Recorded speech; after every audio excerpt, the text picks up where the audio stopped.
21h11 à Bruxelles pendant que j'enregistre ça. J'espère que vous allez bien. J'espère que vous êtes apaisés. J'avais envie de vous proposer ce petit format en plus dans Machin Chouette, que je vais appeler le Chouette Journal ou le petit machin, je sais pas encore. Mais en tout cas, depuis que j'ai créé Machin Chouette il y a quelques temps, depuis que j'ai eu l'idée en fait du podcast il y a quelques années, et qu'on a commencé à le faire il y a quelques mois avec Camille, j'avais envie d'apporter en plus de son expertise psychologique, de son expertise sur les sujets qu'on traite dans le podcast, j'avais envie aussi d'apporter quelque chose de plus intime, lié au partage, lié au ressenti, puisque moi j'ai pas d'expertise à proprement parler dans le monde de la psychologie, j'ai plus de l'expertise dans le monde de moi-même. Mais en tout cas, moi, en tant que personne, j'aime écouter des podcasts où les gens parlent d'eux pour connecter, pour échanger, pour se sentir moins seul aussi parfois dans les difficultés. Je pense que c'est une des grosses forces du podcast. Et je sais pas si vous savez, mais moi j'ai fait beaucoup de radio. Et c'est vrai que c'est un endroit où on peut un peu moins être dans l'intime, même si c'est un média profondément intime, puisque on va directement dans les oreilles des gens, à des heures parfois très solitaires, tôt le matin, tard le soir. Mais en tout cas, il y a toujours des contraintes liées au côté commercial forcément de la radio, puisque ça doit faire de l'argent, il faut qu'il y ait de la pub, ça doit correspondre à un certain type d'audience, de format. Et puis il y a surtout les contraintes qui viennent de la chaîne quand on bosse pour une radio. Donc là, j'avais envie d'en profiter, puisque c'est mon podcast dans lequel j'avais envie aussi de partager de manière peut-être plus simple, plus directe avec vous, et donc de parler de moi. Donc ce sera plus un format journal. Voilà, ça c'était pour la petite introduction, puisque c'est nouveau. Dans tous les cas, si c'est la première fois que vous écoutez Machin Chouette, bienvenue. On essaye de prendre soin de vous dans ce podcast. Et j'espère que peut-être vous pourrez raisonner avec les choses qui sont dites ici. Alors aujourd'hui, j'avais envie de vous parler de quelque chose que je vis depuis quelque temps, mentalement, et qui est quelque chose qui est pas évident, qui est quelque chose qui a plusieurs couches, et que je commence seulement à comprendre aujourd'hui. En fait, ce dont je veux parler, c'est la paralysie anxieuse. C'est peut-être déjà écrit dans le titre du podcast, mais alors qu'est-ce que la paralysie anxieuse ? Je suis allé chercher sur internet, forcément des infos sur la paralysie anxieuse, pour pouvoir aussi le définir plus simplement. Et donc la paralysie anxieuse, c'est quand ton corps veut fuir, mais qui sent qu'il peut pas fuir. Donc il frise, il gèle. C'est une réaction automatique du système nerveux, c'est très lié à ça. C'est souvent déclenché par une surcharge émotionnelle, cognitive, symbolique, bref, un ressenti. T'as envie d'agir, mais pour une raison ou une autre, ton corps se sent dans un danger invisible, et donc il te coupe cet élan d'action. C'est pas de la flemme, ça pourrait y ressembler. C'est pas de la procrastination, ça peut y ressembler aussi. Bien qu'à mon avis, on confond souvent les deux. C'est en gros une stratégie de survie du corps qui est déclenchée dans les mauvais moments, parce que lui, il fait de son mieux. Donc voilà, la paralysie anxieuse, exemple, dans quel type de moment ça se déclenche le plus? Ça peut être des moments qui sont complètement lambda dans votre vie, qui ont l'air de rien.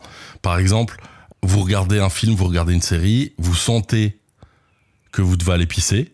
J'aborde tout de suite le sujet. Vous sentez que vous devez aller pisser, et en fait, vous n'y allez pas. Vous restez, vous vous dites, je vais y aller. La vessie gonfle, la vessie prend cher, et en fait, vous allez pisser au moment où vous n'avez plus le choix. Parce que vous n'êtes sûrement pas une personne incontinente. En tout cas, statistiquement, il y a de grandes chances que vous ne le soyez pas si vous écoutez ce podcast.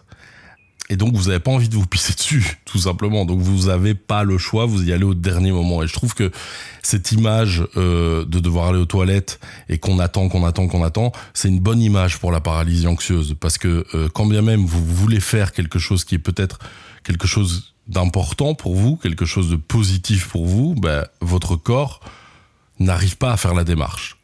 Donc, ça crée une sorte de frustration du cerveau, parce que le corps n'autorise pas cette action. Dans les autres exemples, il y en a un qui est très clair, c'est quand on a quelque chose à faire et qu'on est en mode automatique sur son téléphone. Je suis en Belgique, j'enregistre ça à Bruxelles, donc sur son GSM aussi. Et donc on traîne, on scrolle. Ça c'est dramatique parce qu'on a tous les outils pour se perdre là-dedans aujourd'hui, c'est-à-dire les réseaux sociaux et les Reels ou les TikTok. Et on scrolle, on sait qu'on n'est pas intéressé, on n'est pas vraiment en train de prendre l'information, on n'est pas vraiment en train d'écouter ou de regarder vraiment les vidéos en question.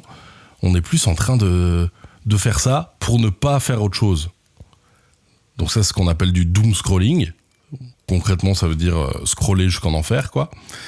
Et ça, c'est très commun dans la paralysie anxieuse parce qu'on a tous ces outils dans la poche aujourd'hui. Un autre exemple, ça peut être vous recevez un message de quelqu'un de proche, de votre entourage proche, et en fait, vous n'arrivez pas à ouvrir ce message. Vous n'arrivez pas à le lire ou vous n'arrivez pas à l'écouter, c'est un vocal, et vous traînez, et ça se passe 3 jours plus tard. Vous vous dites, bon, je suis au bout du bout de l'attente. J'ai pas envie qu'il y ait des conséquences négatives si je réponds pas, parce que voilà, c'est souvent aussi avec des gens, je vous le dis, qui sont proches de vous, donc il n'y a pas vraiment de raison de pas répondre non plus, mais pourtant vous n'y arrivez pas. Et donc vous le faites par la contrainte de il faut le faire, mais à un niveau extrême, vous arrivez vraiment à une limite. Tout ça, ça peut rentrer dans la case de la paralysie anxieuse. C'est lié à la charge mentale, en fait. C'est lié au fait d'en avoir trop dans le crâne déjà. Typiquement, moi je traverse une phase de burn-out depuis quelques années maintenant, qui est souvent liée à des symptômes dépressifs aussi. Et donc vous n'avez pas la charge, vous n'avez pas l'espace mental en fait pour faire ces actions. Vous êtes bloqué et votre corps réagit en se disant non mais là c'est trop, là je peux pas. Voilà, c'est un peu ça la sensation de la paralysie anxieuse. Je crois qu'il y a un autre nom, j'avais trouvé un autre nom aussi, le figement. C'est quoi ce nom encore ?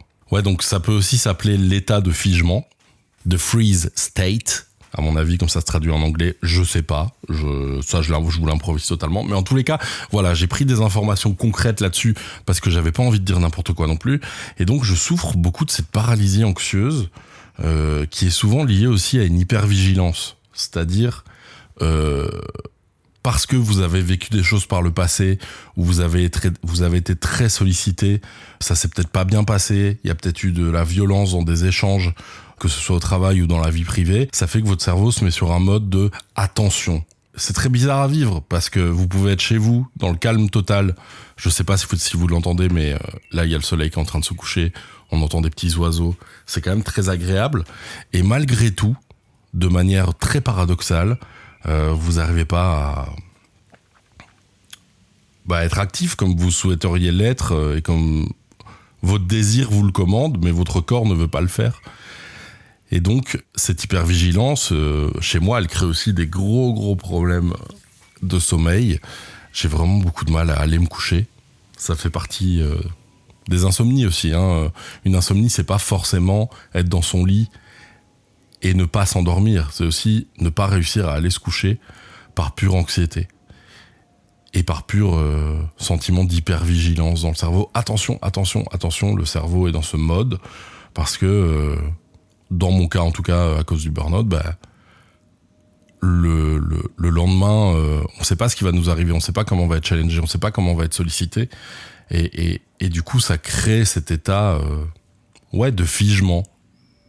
On est figé dans le temps. Et du coup, le temps passe de plus en plus et on reste bloqué dans cette position. Ce qui fait que plus les secondes passent, plus les minutes passent, pire c'est en fait au niveau du ressenti.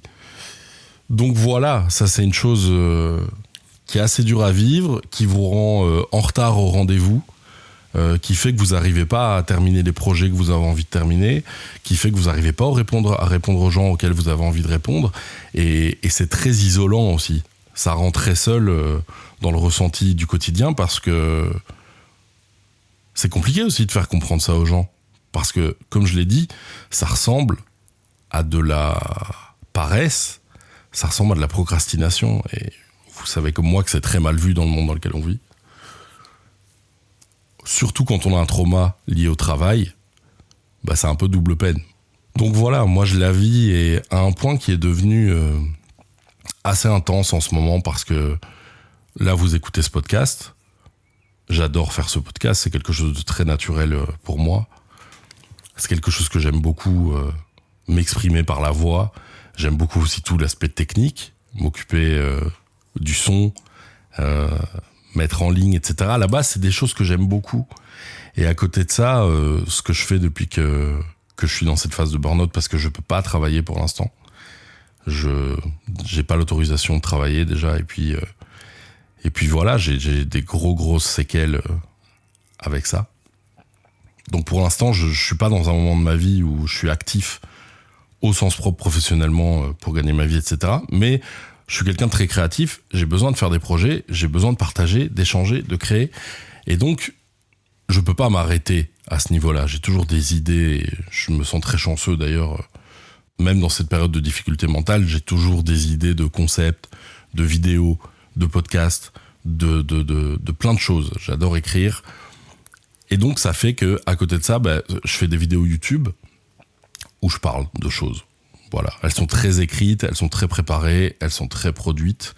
Contrairement à ce que vous êtes en train d'écouter maintenant dans cet épisode, où juste j'enregistre ma voix, je vais juste régler 2-3 trucs après, je le mets en ligne et c'est réglé. Donc, grosso modo, ça va pas me prendre tant de temps que ça. Alors qu'une vidéo, il y a la phase d'écriture. Bon, déjà, il y a l'idée. Elle doit rester un peu en tête, maturer, comprendre ce qu'on a envie de raconter. Il y a la phase d'écriture. J'adore tout ça, mais ça me demande beaucoup d'efforts mentalement, là où ça m'en demandait pas avant. Donc ça crée un contraste qui est pas évident aussi au niveau de l'identité. Ensuite, il y a la phase récolter toutes les vidéos avec lesquelles on a envie d'illustrer le propos. Ensuite, il y a la phase dure de montage, qui dure quand même quelques semaines, voire quelques mois. Et puis voilà, il y a la phase de fignolage, mise en ligne, choix du titre, choix de la description, choix de la miniature, produire plusieurs miniatures. C'est quand même, quand je fais une vidéo, je fais 5 ou 6 jobs différents. Mais je kiffe, je suis pas en train de m'en plaindre. Mais juste, je veux arriver en fait au point... En fait, le but de vous raconter ça, c'est que je viens de finir une vidéo sur laquelle je travaille depuis 8 mois. Bon, évidemment, c'est 8 mois. Pour les Français qui nous écoutent, 8 mois. Parce que justement, j'ai toutes ces phases de paralysie anxieuse, j'ai toutes ces phases de figement. Et donc, ça fait que ça prend beaucoup de temps. Je pense que par le passé, si j'avais fait une vidéo comme ça avant d'avoir les difficultés mentales, je pense que ça m'aurait pris 1 mois et demi, peut-être. Mais là, à chaque fois que je fournis un effort de productivité, je dois prendre du recul, respirer pendant très longtemps. Donc ça, c'est très challengeant aussi, parce qu'encore une fois, contraste entre désir de créer, de produire, d'exister quelque part, parce que c'est ça l'enjeu, et à côté de ça, impossibilité de le faire. Je vois pas comment ça peut faire autre chose que de créer de la frustration, en fait. Donc je crée un peu dans la douleur en ce moment. Ma psy me dit, mais pourquoi se forcer finalement à faire ça alors que c'est censé être une phase de repos actuellement? Mais j'ai besoin de créer des trucs, quoi.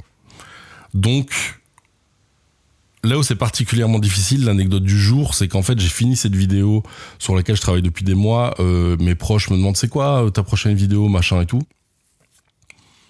C'est une vidéo sur Y2K. C'est une vidéo sur le bug de l'an 2000, sur qu'est-ce que ça raconte de nous, finalement, cette peur du bug de l'an 2000, et comment cette panique pour ceux et celles qui ont connu cette époque, comment cette panique nous a envahis d'un point de vue médiatique, d'un point de vue sociologique, et tout ce qui va autour de ça. Donc c'est un sujet qui me fascine. J'ai adoré faire cette vidéo, même s'il y a eu beaucoup de souffrance pour la produire, au niveau vraiment de la productivité pure. Et donc, ce qui est très inédit maintenant dans ma vie, là, tout de suite, et c'est ce dont j'avais envie de parler maintenant, c'est que j'ai fini la vidéo depuis genre une semaine, et je n'arrive pas à sortir cette vidéo. Je n'arrive pas à la mettre en ligne, alors qu'il n'y a même pas vraiment d'enjeu. Je suis au début de ma chaîne YouTube, j'ai fait 5 vidéos depuis 1 an. Ça monte petit à petit. Mais le problème, c'est que là, depuis ma dernière vidéo, ça fait 6 mois déjà. On est en mai, ma dernière vidéo c'était en décembre. Donc le temps de production a doublé même par rapport à la précédente vidéo. Et donc le public aussi, forcément, il va pas être super fidèle si on prend autant de temps à produire des choses, alors que j'ai pas un énorme public, j'ai quelques centaines d'abonnés sur YouTube. Donc ça aussi, c'est assez démotivant de se dire j'arrive pas à jouer le jeu des algorithmes, j'arrive pas à jouer le jeu de YouTube, parce que faut pas se mentir, si on veut vivre de ça à un moment donné, ce qui est mon but, ce qui est le meilleur scénario pour moi, finalement, vivre de mes vidéos, de mes podcasts, il faut une récurrence, il faut être là, il faut être présent, et c'est même au-delà du côté marketing, promotionnel et tout, il y a un côté, c'est logique. Les gens ont besoin d'avoir des habitudes, et moi le premier, je consomme énormément de YouTube. Donc pour fidéliser, il faut être là, quoi. Il faut être présent. Je dis pas tous les jours, peut-être une vidéo tous les mois, voire tous les 2 mois. C'est déjà pas mal. Mais là, tous les 6 mois, c'est un sacré stretch. C'est un sacré grand écart quand même. Et c'est très frustrant parce que j'arrive pas à produire plus. Et en plus de ça, ce qui vient se mettre au-dessus maintenant, c'est que je n'arrive pas, je suis bloqué, j'arrive pas à sortir cette vidéo. Pourtant, je suis très content de la vidéo. Elle est cool. Elle ressemble vraiment à ce que j'ai envie de faire. D'ailleurs, si vous avez envie d'y aller, c'est pas une pub que je suis en train de faire dans ce podcast, mais vous pouvez aller jeter un œil. Et donc voilà. C'est quand même, j'en arrive à cet extrême de même quelque chose que j'ai déjà produit, je parviens pas à le partager avec le monde. Alors qu'est-ce que ça veut dire finalement ? Je me pose la question, j'ai pas forcément la réponse. Qu'est-ce que ça veut dire de moi, de comment je me sens en ce moment ? Je vous avoue que, et je pense que c'est logique dans le burn-out et tout ça, je m'étais un peu menti à moi-même sur le fait que, ok, je peux produire, je peux faire des choses, je peux être dans l'action. Et en fait, j'ai l'impression que là, mon corps me dit faut que je te dise un truc, en fait, peut-être pas tant que ça, finalement. Donc, ouais, ça c'est assez usant, en fait. Parce qu'on a envie d'exister, comme je l'ai dit. Et je crois que, même là, je vous parle et je me rends compte que j'utilise le pronom « on » en permanence, au lieu de dire « je », parce que je crois que je suis très pudique à ce niveau-là. Mais quelque part, dans le monde des médias et dans l'univers créatif, produire, c'est exister. Et là, j'ai beaucoup de mal à produire. Donc, quelque part, j'ai du mal à exister. Je sais pas vraiment quelle est mon identité parce que je présente pas quelque chose au monde. C'est peut-être pour ça que je suis en train de faire ce podcast aussi. Ma psy me l'a conseillé aussi. Je préfère être cash avec vous. Je suis transparent, c'est le but de tout ça. En fait, elle m'a dit il faut produire quelque chose de simple. Parce qu'une vidéo, c'est beaucoup d'étapes. Et même pour quelqu'un en forme, ça reste assez massif de produire de la vidéo. Surtout quand moi j'ai un gros passif dans l'audiovisuel. Ça fait quand même 15 ans que je me suis lancé là-dedans à la base. Je l'ai fait sous plein de formes différentes. Mais donc j'ai une idée assez précise et j'arrive à me débrouiller assez bien en montage pour que ma vidéo ressemble à mon idée. Donc c'est quelque chose de très complexe, avec beaucoup de couches, encore une fois, produire une vidéo. C'est beaucoup de essayer des choses, ça marche pas, reprendre au début, recommencer, jusqu'à trouver la bonne voie, jusqu'à trouver le bon chemin de ce qu'on a envie de raconter. Et ça, c'est un processus qui, mentalement, est assez usant, au final, pour un cerveau fatigué. Et donc voilà, ça crée beaucoup de frustration. Moi, j'ai l'impression que ce que je vis, c'est une sorte de figement, un peu un figement lucide, parce que je suis pas dans le flou de ce que je veux faire. Je sais ce que je veux faire, je sais ce que j'ai envie de produire, je sais ce que j'ai envie d'avoir comme projet dans la vie. Je dis beaucoup produire et tout ça, mais peut-être que vous, qui êtes en train d'écouter ce podcast, vous êtes totalement dans un autre milieu, mais en tous les cas, je parle de productivité, qui est quand même, je pense, le plus gros challenge quand on traverse un burn-out, de retrouver ce lien à la productivité, parce que la productivité, en fait, elle me paraît hostile maintenant, parce que je réagis de manière post-traumatique, parce que j'ai tellement travaillé par le passé que cette productivité, elle m'a explosé au visage, en fait. Donc c'est logique quand on y réfléchit quand même. Mais qu'est-ce que c'est frustrant. Je sais que avec cette phase de figement lucide où je suis bloqué, paralysie lucide, un peu on pourrait appeler ça, en fait je suis tellement conscient de ce qui me fait peur que mon corps n'arrive pas à suivre. Il veut pas se lancer. Et je dis mon corps, forcément mon cerveau, mon corps c'est lié, mais mon cerveau a un désir que mon corps n'arrive pas à s'ouvrir. Et je crois que je fais tout ce qu'il faut pas faire en fait. Je force, je planifie, je me dis je vais sortir ça à ce moment-là, vraiment. Mais en vous le disant là, je me rends compte à quel point c'est une mauvaise idée. Tout. J'essaie de me remettre dedans alors que j'ai pas l'impression que ce soit le bon chemin pour moi. Je crois que je dois m'enlever de la pression, je crois que je dois m'enlever de l'enjeu et juste retrouver une forme de plaisir. Et ça a l'air simple, dit comme ça, c'est une démarche que j'ai entamée depuis quand même un peu plus d'1 an, avec mes vidéos YouTube et avec le podcast, c'est venu plus ou moins au même moment. Et ce qui est relou, c'est que c'est que des émotions extrêmes en fait. C'est-à-dire que j'ai la dalle de produire, j'ai la dalle de mettre en image, de mettre en forme les idées que j'ai, mais j'ai très peur. Donc tout ça, encore une fois, très intense. Et puis quand je le sors, j'ai des retours, j'ai des réactions, je vois un peu la vidéo Elle vit sa vie ou le podcast, et je suis très content en fait. Mais je me dis, waouh, par quoi j'ai dû passer ces derniers mois pour arriver à ça. C'est quand même lourd. C'est quand même rempli de prise de tête en fait. Donc voilà, je crois que j'ai besoin de faire des choses qui servent à rien. Pour aussi faire comprendre à mon système nerveux, il n'y a pas de danger. C'est chill, c'est du jeu, c'est du kiff. Clairement, je suis anxieux de sortir ce podcast parce que c'est très intime et c'est très... Je reste quelqu'un d'assez pudique, en fait, je me rends compte. Et ouais, donc je pense que je vais le sortir. Je crois que au-delà de faire des choses qui sont simples et qui réhabituent mon système nerveux à une certaine tranquillité, un certain calme, je crois que la deuxième fonction de faire tous ces projets créatifs, c'est quelque part de partager aussi. C'est quelque part d'exister, comme j'en parlais avant. Et je pense que quand on fait des projets comme ça, on commence à exister quand les autres commencent à les voir ou à les écouter.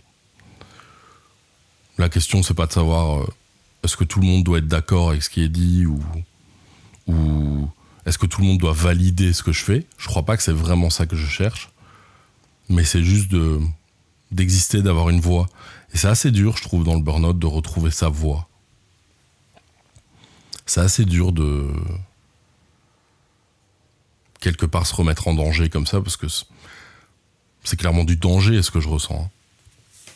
Donc voilà, ce que vous êtes en train d'écouter, c'est un saut de la foi, d'une certaine manière. J'essaye de lâcher prise. C'est un lâcher prise audio, ce que vous êtes en train d'écouter. Donc voilà, c'est un peu tout ça, la paralysie anxieuse. Je pense que là, ce que je vais faire, ma prochaine étape, au-delà d'aborder les choses plus simplement, parce que c'est bien de le dire, mais c'est pas toujours facile de le faire loin de là, sinon je serais pas en train d'enregistrer ça. Je serais déjà passé à autre chose, professionnellement, mais en tout cas, Ouais, moi, c'est quelque chose qui va même impacter. Je vous le dis, mon sommeil, je suis sur un décalage. En fait, ça crée un extrême où je suis décalé.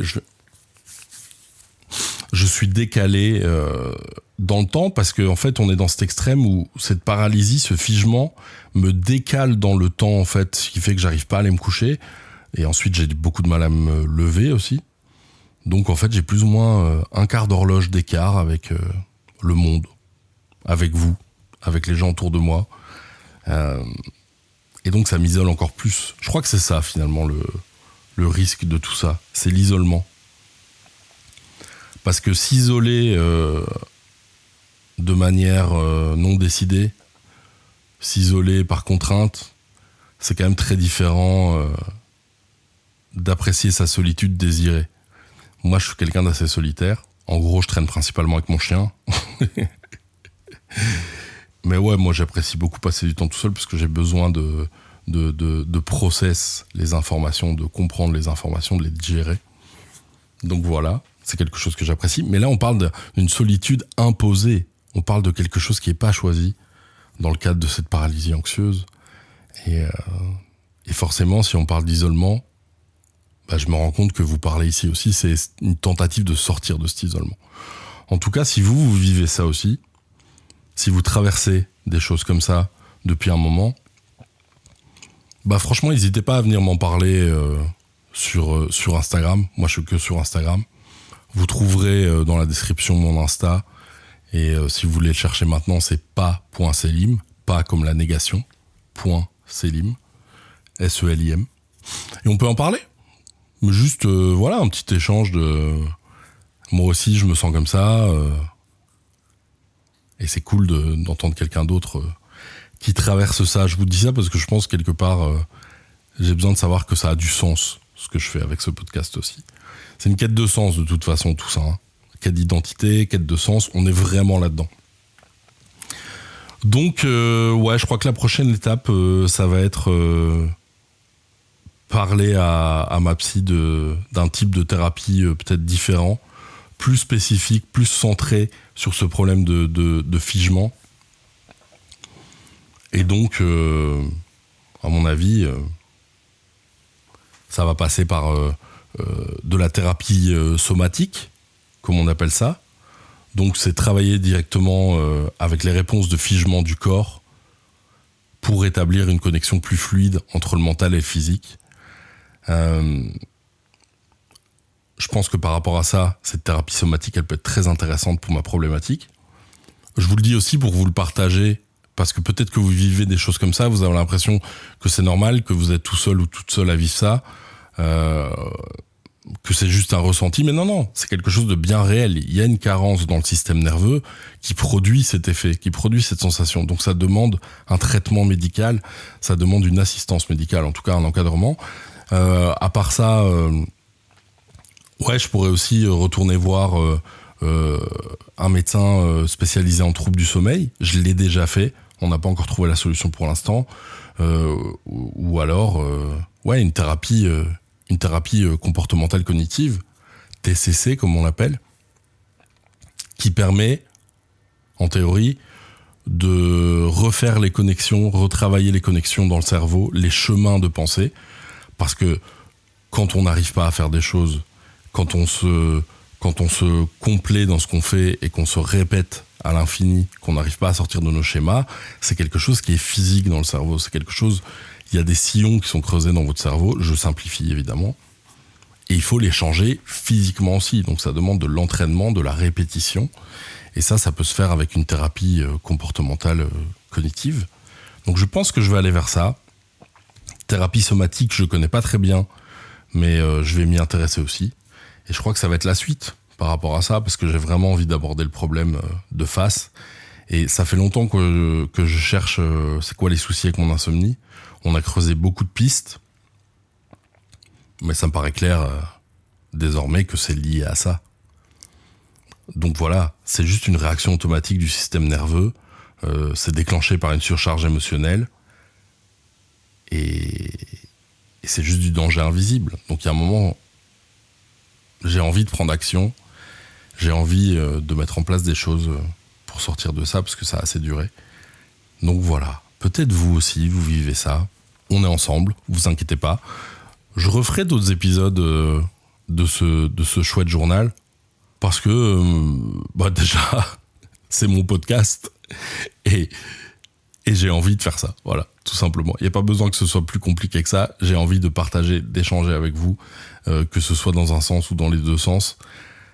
Peu importe, mais je crois que ça peut m'aider justement là-dedans. Donc merci d'avoir écouté ce petit épisode qui est le premier d'une nouvelle série dans Machin Chouette. Ça n'empêche pas qu'il y aura des épisodes plus travaillés, plus sur le fond, dans l'analyse, dans l'échange avec Camille. J'ai envie de vous proposer aussi d'autres choses dans ce podcast, d'aller voir des professionnels de certains sujets. Exemple, les addictions, les troubles de l'attention, d'aller voir vraiment des experts pour qu'ils nous en parlent et essayer de mieux comprendre, de mieux se comprendre. De toute façon, c'est le but de ce podcast depuis le début. Mieux vivre avec soi-même, améliorer sa relation à soi. Et je pense que de vous en parler comme ça, ça fonctionne un peu pour moi. Merci d'avoir écouté Machin Chouette et à la prochaine.